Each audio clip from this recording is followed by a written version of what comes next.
11h15, le président Modibo Keïta, chef du gouvernement du Mali, a reçu dans le grand salon de la présidence l'ensemble des représentants diplomatiques accrédités auprès de la République du Mali.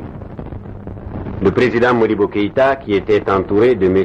Idrissa Diarra, secrétaire politique de l'Union soudanaise RDA, Mahaman Alassane Haïdara, président de l'Assemblée nationale, Madera Keïta, ministre de l'Intérieur, de la Défense et de la Sécurité, Yacouba Maïga, vice-président de l'Assemblée nationale, Mamadou Goulogo, commissaire à l'information, a fait aux représentants diplomatiques la communication suivante. La force d'une armée réside dans la force des organisations populaires et dans l'enthousiasme des populations. Vous avez un parti fort, l'Union soudanaise RDA, un peuple uni, incomparable par son courage, son dynamisme. Intégrez-vous l'un à l'autre et le Mali, qui a un grand rayonnement international, en imposera à ceux qui auront des velléités de porter atteinte à sa sécurité et à son intégrité territoriale. Excellences, je vous remercie de vous être distrait de vos augustes occupations et de vos nombreuses préoccupations pour répondre à mon invitation. L'importance de la communication exige que je vous la fasse moi-même.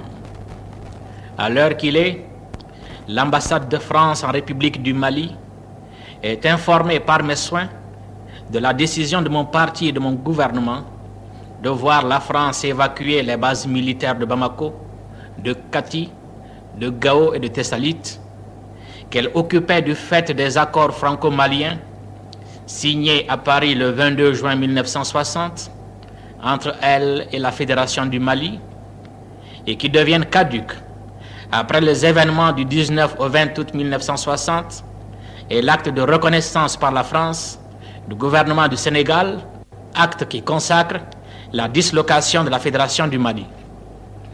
La République du Mali a affirmé sa volonté de coopérer avec la France sur la base de la non-ingérence dans nos affaires intérieures et du respect de notre souveraineté.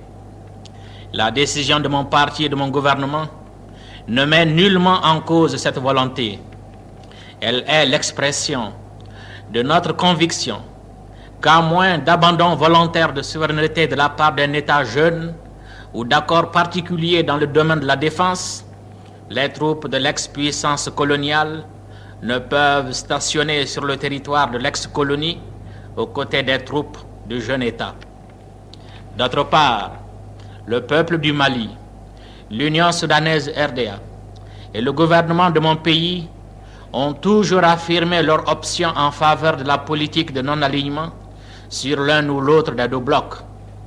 Cette attitude est en contradiction avec la présence, sur son territoire, des troupes d'une puissance étrangère à laquelle ne le lie aucun accord et qui d'autre part est engagée dans le pacte militaire d'un bloc. Je prie vos excellences d'informer vos gouvernements et d'attirer leur attention sur notre ferme décision de l'évacuation rapide des troupes stationnées en République du Mali. Je vous remercie.